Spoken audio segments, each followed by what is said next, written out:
Okay, hello, internet family. I'm back.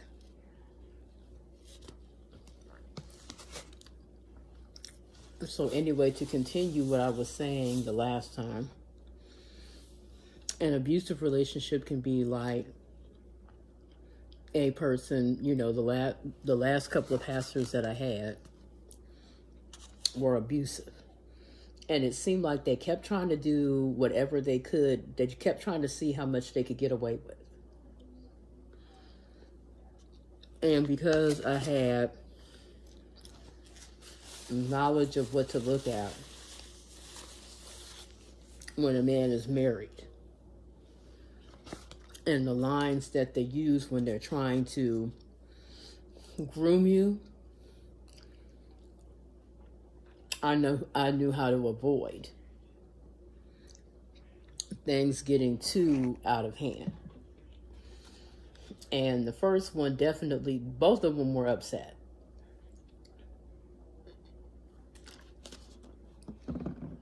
But the one was so upset that he decided to put some, fake prophecy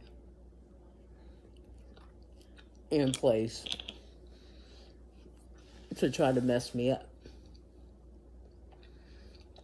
Now, I'm still fighting against it. He has since deceased, but the denomination that he hails from is trying to carry it forward.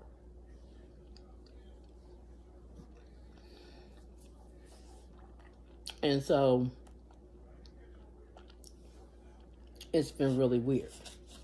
But like I said, the dynamic, the way that their church is, it's almost like enrolling your daughter into a school. And she's in 6th grade.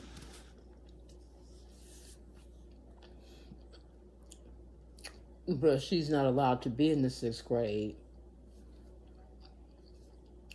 because most of the guys in that school haven't passed 1st grade.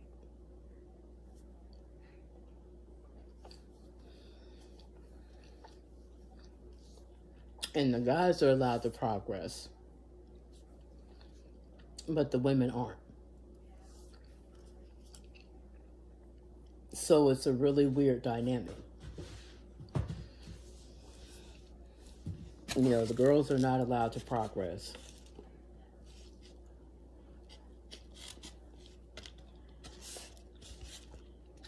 And it's really an anti-black woman agenda.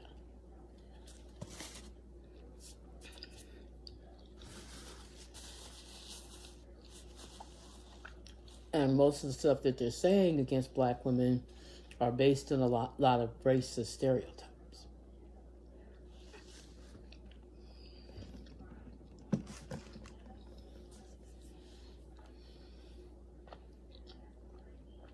Since I've spent the last few weeks talking about abuse, I wanted to pull up at least about 3 to 4 articles that talk about the signs of abuse.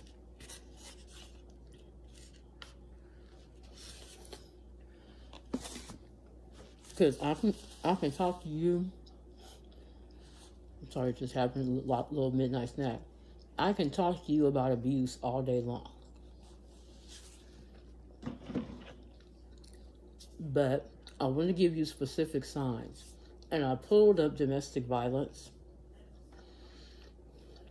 because churches that operate like this church operates usually are a hotbed for domestic violence.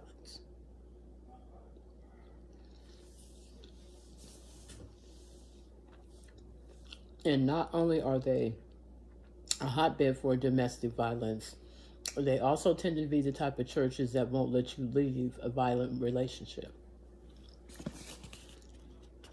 And one of the ways that they do that is by forbidding you to be able to operate in any type of office that you might have in that church if you leave your marriage.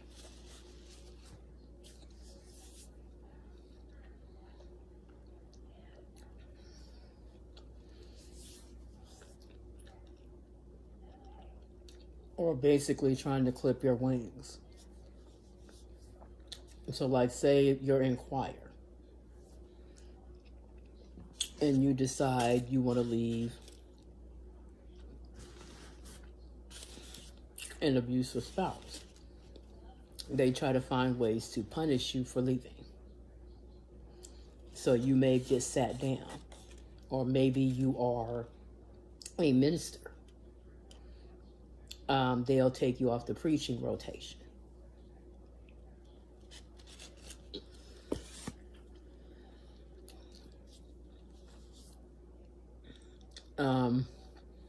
I can remember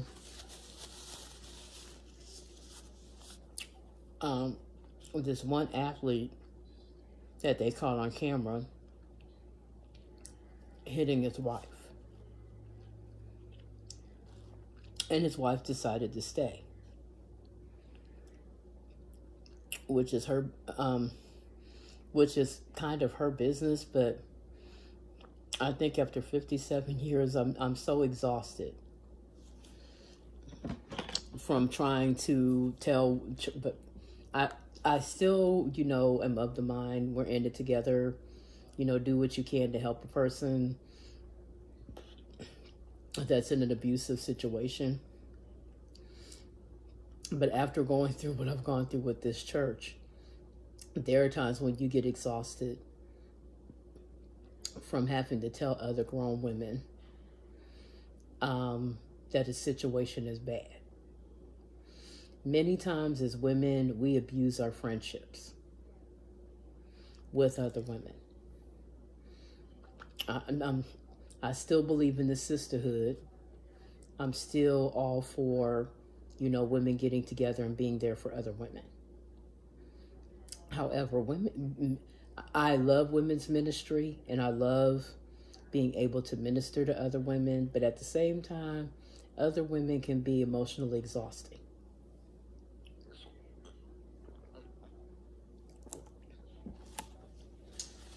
I remember an article in Essence magazine where this woman talked about, being friends with a friend, having a friend that was in a really bad relationship.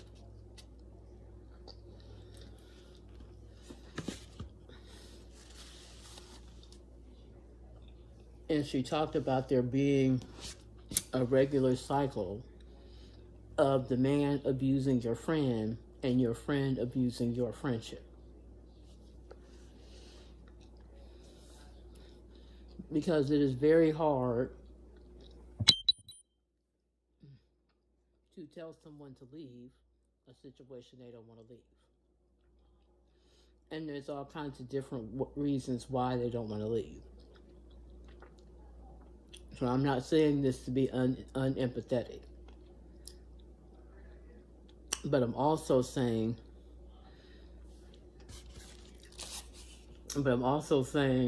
I understand when people I understand when people don't really want to get involved, because it can be tiring.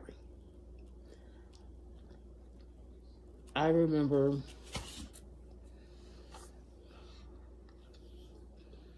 me and my godmother getting together and praying for a young woman who was in an abusive relationship with this guy. The relationship was so abusive that she had to leave. And she was at a friend's house. Well,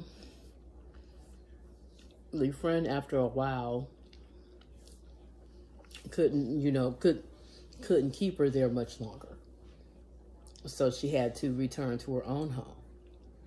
Now, one of the reasons she couldn't return to her home is because this guy was crazy. We had been sitting at my godmother's house, and the young lady lived next door. So he had been driving up and down the street. He kept driving up and down the street, waiting on her to get there so that he could go there and jump on her. Now, many abusers get dangerous enough that you can get a restraining order, but then their behavior gets worse because now you've told somebody.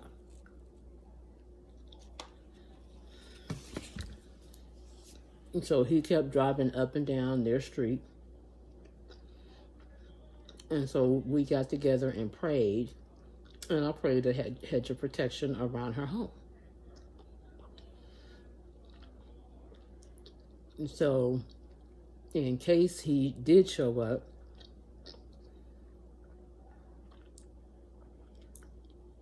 we prayed God's protection. Well, she came home. And just like he promised he would, he showed up. He showed up to her home, and before he could get to her home to really do anything to her, the police got a hold to him,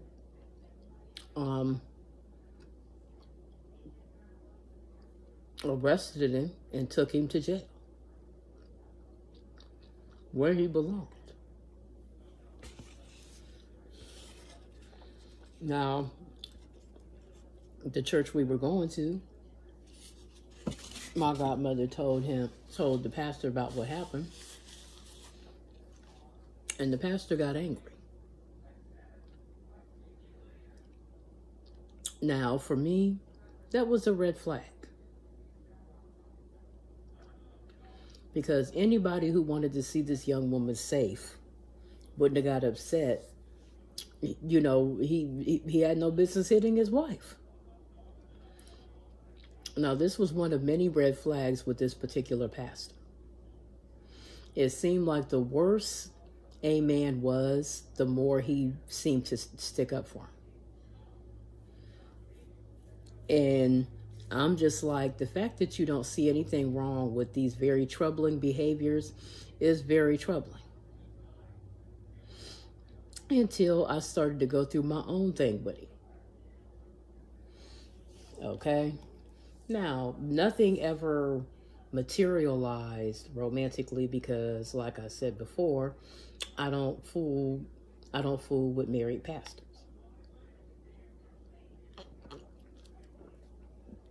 I don't care how they feel about it. I don't care how offended somebody else's husband gets.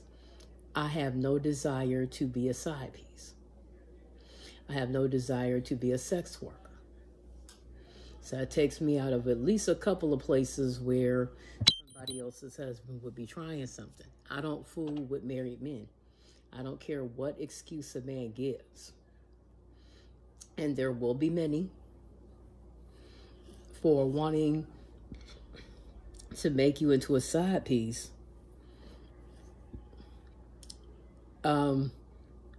It is not your place to entertain that spirit.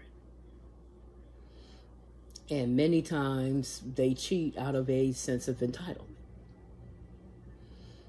and power. You know, there are women who are willing to deal with them simply because they're a pastor. I've told the story of a pastor from out of that same church trying to show up at my door. And all I could think was some woman somewhere probably would be flattered at this attention. I ain't that woman. I'm not. It is not my job to test somebody else's man.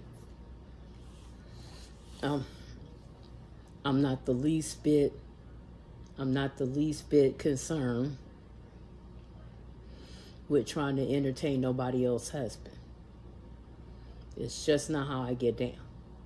Now, it's bad enough being mistreated by your own man, but to be mistreated by a man who belongs to someone else, I just can't see it. That makes absolutely no sense to me. So, like I said, tonight I'm going to give some signs that especially a man might be abusive. And these apply all across the board. So for these divestors, yes, white men are abusive. One of the things that I have never cared for is to be around black people who think that they're getting a better deal dating wise just because the person is white. And I think that there are some white people who get a sick, twisted thrill out of thinking that they're the better option just because they're white. So the first article I'm gonna come up with is that I'm gonna pull is Psychology Today. 10 warning signs of abuse. So I'm not going to go through the article. I'm just going to go through the signs. All-consuming jealousy. When a person wants your full attention and time 24/7 and gets angry and demanding when you spend time with anyone else, you know you're in trouble. Extreme possessiveness is pathological. The attempt to control all aspects of a partner's life. What you do and how you do it, where you go, who you're with, what you like spending time doing, how you dress, virtually every aspect of your life is up for scrutiny. Now, that was the first church that I talked about. Their families seemed to just want to be all up reading. It's like they kept going through my garbage to a degree. They're constantly digging up stuff, constantly checking up on you, constantly, just very controlling, especially their mother. The feeling for the abused partner is that of a possession rather than an independent person. The attempt to isolate the partner from family and friends. This is a version of divide and conquer. The abuser wants full control, and the only way to accomplish that is to severely limit contact with people who are close to the abused partner. Not only that, but the abuser is attempting to limit any negative feedback offered by friends and family about him or her. If isolation or alienation from close others can't be accomplished, then the abuser may use the tact of constantly criticizing close family and friends so as to drive a wedge and to at least limit the contact of others. Violating your privacy. Constantly checking up on their partner. The partner will think nothing of checking your phone, emails and texts, computers. Since you belong to them, nothing is private anymore. Treating you with disrespect by shaming, blaming, and putting you down. The abuser will find fault with everything you do. They will attempt to make you feel unworthy and unloved. And of course, if you grow to believe you are unworthy and unloved, the attachment to the one who professes to be the only one who truly loves you becomes all the more important. The abuser may resort to many forms of humiliation, including bullying, calling the abused by derogatory names, embarrassing their partner in front of others, insulting, infantilizing, and acting out in public, blaming you for their bad behavior. So a lot of men love to call women the H word, or call them prostitutes, or accuse them of being sex workers. Now, since the woman that you're calling names isn't a sex worker, what you're doing is called verbal abuse.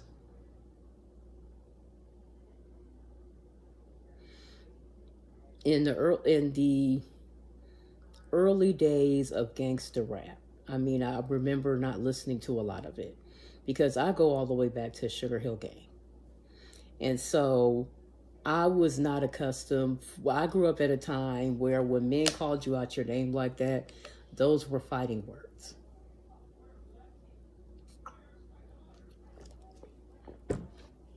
Even though there are people who grew up like that, calling you out your name is never okay. It's never okay. It's not even okay for other women to do that. Blaming you for their bad behavior. Since you are the center of their world, the ones they're closest to, the way you behave must be the reason why they act so badly. You, the abused, made them, the abuser, behave badly. The abuser will make you feel responsible for them and their behavior, and will try to make you feel guilty that you didn't do what they wanted you to do, threatening you with harm, or alternately with hurting themselves if you don't do what they want. Now, I had a friend who was in a relationship with this guy, and so she didn't want to talk to him. You know, she had broke it off with him, and so he called her threatening to commit suicide if she didn't talk to him or didn't get back together with him. And I remember telling her then, that is not good. And I knew enough, even though I didn't have the education that I have now, I knew that that was not a good thing. That was very harmful and very, very toxic. Now, well, what if he really did? Regardless, a person deciding to end their life is really not your fault. Many people break up with people and end relationships and don't kill themselves. Also, they might have a problem with depression, clinical depression, or now we call it major depressive disorder, and that would still not be your fault.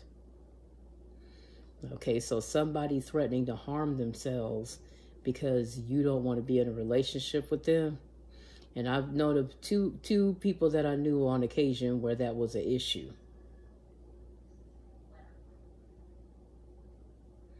Destroying your personal possessions. The abuser may act out. So I had this happen, and I believe it was, I believe this church had to do with it. I was driving. I was in the middle of doing some door dashing that I was doing in order to generate some income. And while I was out, somebody hit my car and ran. I was the victim of a hit and run. And they hit my car. It was in a neighborhood that was mostly white. And so whoever it was hit my car and hit the car, was driving my car and then took off. And they were never caught. So I talked about the fact that these same people sent people to a job of mine to get me fired. Okay. They complained on me, and one of the women told me to my face, this white lady, told me to my face, they won't keep you if you get too many complaints.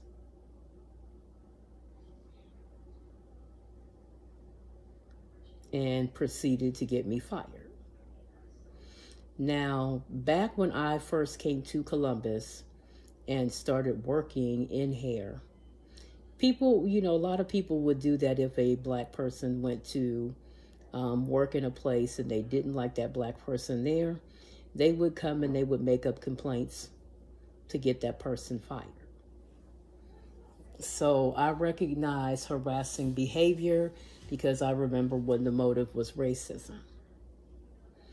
They would complain, they would make up complaints and have all kind of stuff to say because they didn't want that person working there in their neighborhood. Okay. Inability to show compassion toward anyone, but especially you. The person who abuses may lack the ability to have compassion in the first place, but if they were ever able to be compassionate, their frustration over time will make them incapable or unwilling to feel for their partner's predicament. Okay. pressuring you to engage in what is important to them at the expense of what's important to you. So the abuser may try to enforce lifestyle, friends, certain behaviors and preferences on you while robbing you of your opinions, preferences, and relationships. They have a real lack of interest in what's important to you. Okay, so now let's go to Mayo Clinic. Okay, now this article is called Domestic Violence Against Women. Recognize patterns and seek help.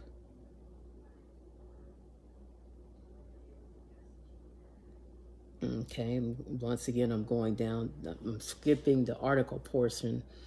So, calling you names or insulting you and putting you down prevents or discourages you from going to work or school or seeing family members or friends. Tries to control how you spend money, where you go, what medicines you take, or what you wear. Acts jealous or possessive or constantly accuses you of being unfaithful. Gets angry when drinking alcohol or using drugs. Threatens you with violence or a weapon. Hits, kicks, slaps, chokes, or otherwise hurts you, your children, or your pets. This is one that they very seldom talk about, that at least 2 articles talks about. Forces you to have sex or engage in sexual acts against your will. Blames you for his or her violent behavior and tells you that you deserve it. Now, this one is for the same-sex community or, LGBTQ. You might be experiencing an abusive relationship if you're with someone who threatens to tell your family, friends, colleagues, or community members your sexual orientation or gender identity, tells you that authorities won't help you because of your sexuality or gender identity, justifies abuse by questioning your sexuality or gender identity. So there's been a term that has been coming up in a lot of African circles by Christian missionaries, and it's called corrective rape. And so, once again, I left the church because I was like, first of all, I'm not a lesbian. And when men aren't educated or are very ignorant about women, anything you do can be a cause for them to accuse you because of their very limited scope on knowing anything about women, and because they have very archaic ideals. So here lately, I've been discussing single moms. And I've talked about the fact that, so many men tend to want to put single moms in a category and go, well, I'll use you for sex, but I won't marry you. I won't treat you with any respect. Now, and I was on Reddit. Reddit seems to be dysfunctional white boy central, like for real. I've never seen so much racism as I see on Reddit. And so I don't go on there often except to post, content or whatever. I don't really, but I remember going into this one thing and this guy was saying, well, single moms only deserve sloppy seconds. And so I blocked him. Like, for me, if you start using abusive language and start saying all kinds of crazy stuff, about women and especially about Black women. Like, I am a Black woman. So when you insult other Black women, I take it personal because it's as though you're insulting me. And especially if it's an unfair insult. So I can remember one time, and it's almost as though all of the racist, sexist language that used to be used toward women in the past has made a resurgence. So you have, and I'm going to tell you different phrases that come out of a man's mouth that automatically make me tattoo sexist, chauvinist, or misogynist on his forehead. And so one of them is know your place.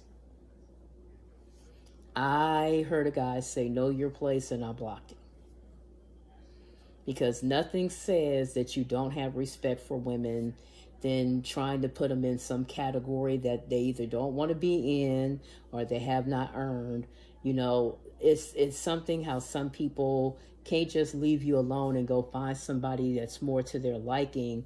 They have to hang around and use you. Okay, and I'm talking about men all colors.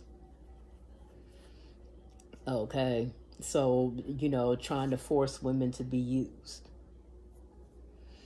Make no mistake, forcing women to have sex with you is rape. It's sexual abuse, and it's not good for anyone to do that to you. And like I said, much of the grief that many black women are getting is really coming from the incel crowd. And it's grounded and rooted in white supremacy. And it's really stuff that people have said about black women for ages. And it's to justify racism. So I was looking.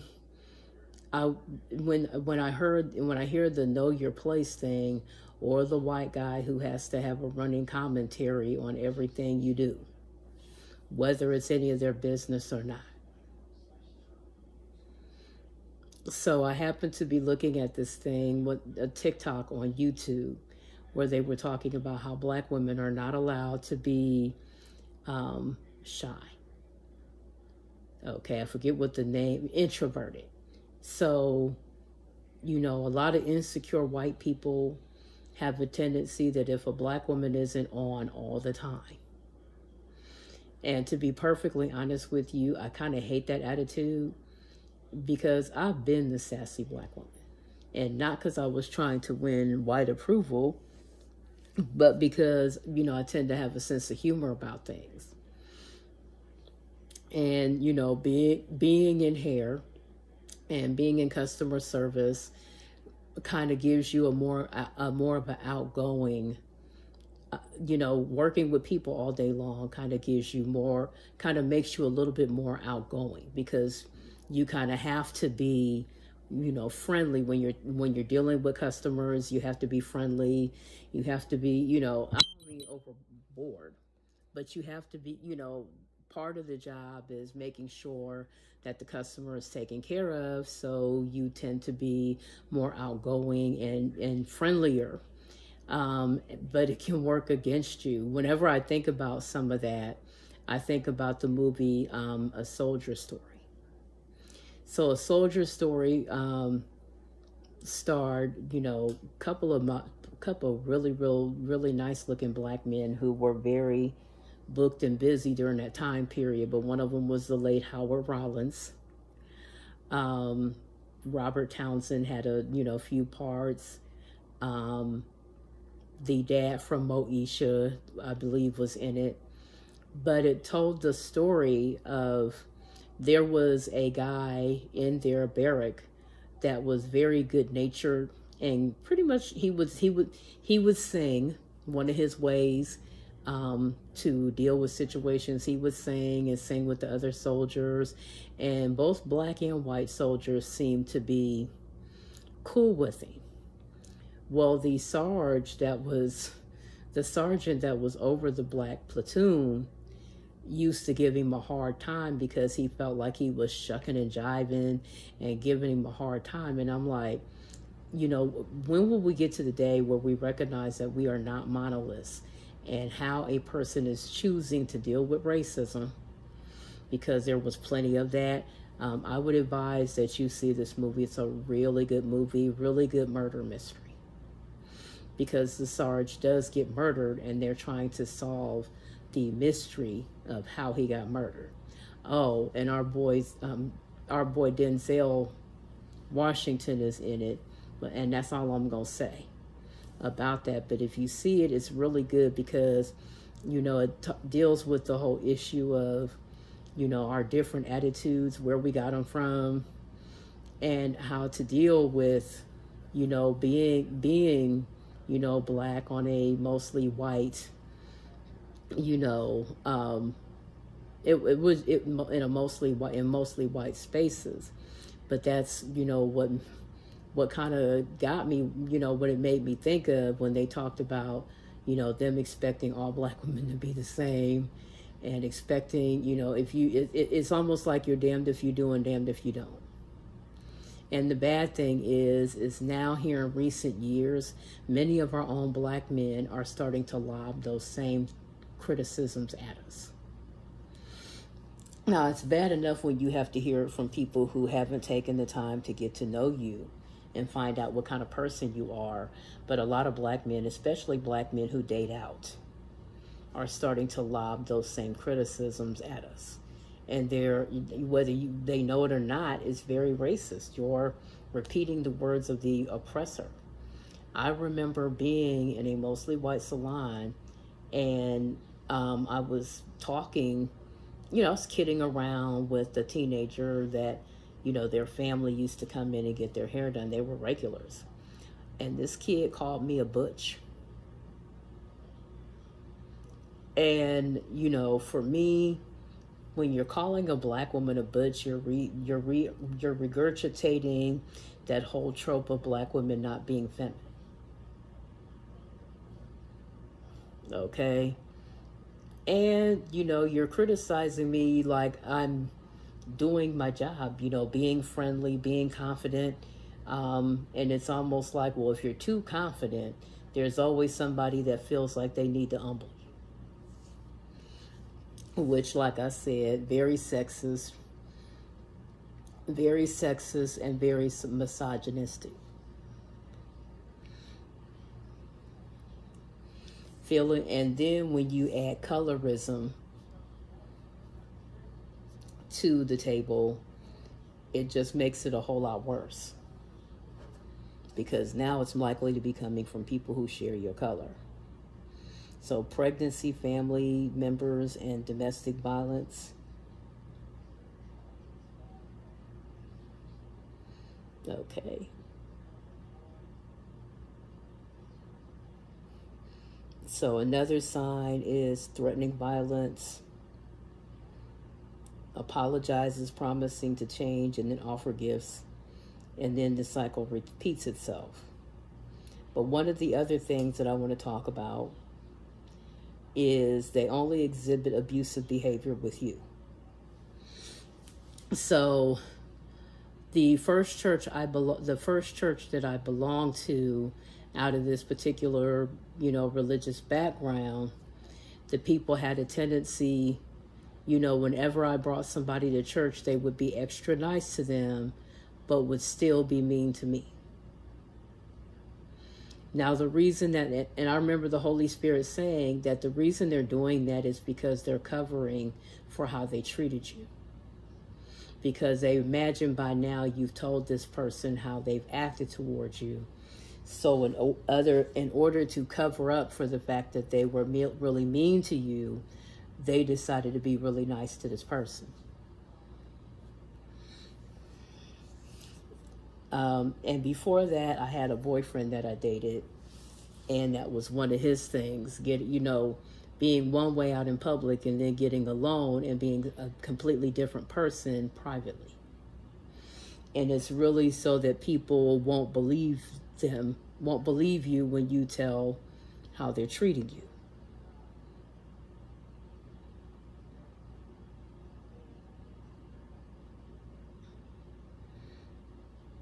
Therapists and healthcare providers who have seen you alone or with your partner haven't detected a problem.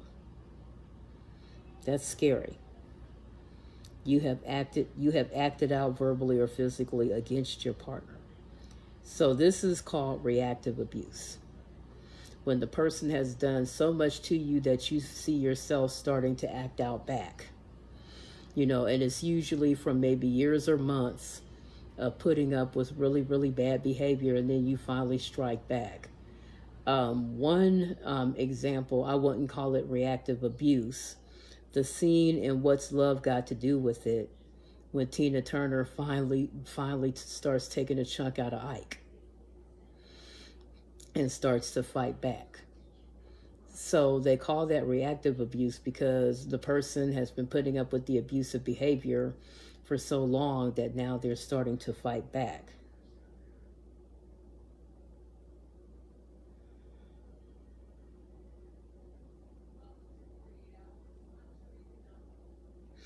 So if you're an immigrant, so let me skip down to laws in the United States guarantee protection from domestic violence regardless of your immigrant status. Free or low-cost resources are available, including lawyers, medical care for you and your children. You may be eligible for legal protections that allow immigrants who experience domestic violence to stay in the United States. Now, that's an important one. I can remember back when I first started doing hair, there was a couple of women who were from, I would say, one of the Slavic nations. And, when people first come to an area, a lot of them that are from the same country seem to settle in the same neighborhood. So like a friend of hers, a lady that lived in her neighborhood, came in. When she came in, she had black eyes. So it happens in all areas. If you are immigrant, do not be afraid to come forward and let someone know if you're being abused. If you are being abused by an employer. Because I can remember a lot of these, stories of, people winding up being abused, winding up in a sexual relationship with their employers. And I always wondered how many of these situations were actually consensual. And it also covers the whole same-sex issue, which I knew someone who was in a same-sex relationship that was physically abused by his partner. It was sad.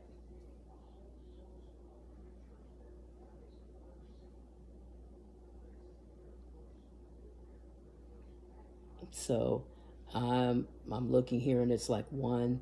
So I'm going to continue this Wednesday.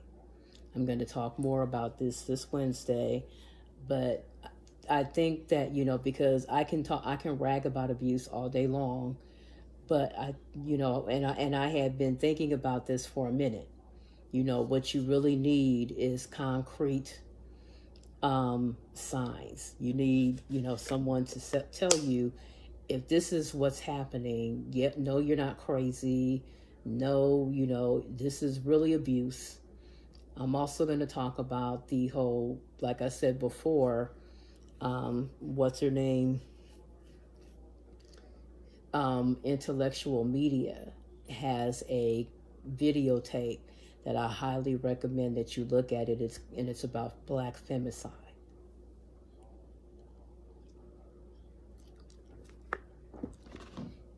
I highly recommend that you look at it because it talks about the whole history of violence against Black women. So I'm going to go ahead and get off here because I've been, on here long enough. But I am going to come back with part 67, I don't know, with part 2 of this particular one about signs of abuse. The reason why I'm going into domestic violence is because abuse tends to follow a chain of command or pattern. And the patterns for domestic violence are very similar to the patterns for abuse of churches. So if you're pastor, I used to describe the behavior of one of my former pastors as acting like a jealous boyfriend. And both of them seem to. I remember going to see Michael Jackson's This Is It right after he passed. And it's like you can tell somebody's a controller because they always have a running commentary on everything you do. If they're always having a comment, and I used to see this with a whole lot of white guys that called themselves interested. Nope. Because I recognize your behavior. If there's always a running commentary on every little thing you do, you can't make one move without them constantly wanting to say something about your hair, your dress, or anything like that. You just have to be careful. I'm going to talk more about it this coming Wednesday during the update. But you guys enjoy your week. Have a good weekend. Enjoy your week. Be productive this week. Just enjoy being you. I will talk to you later. Goodbye.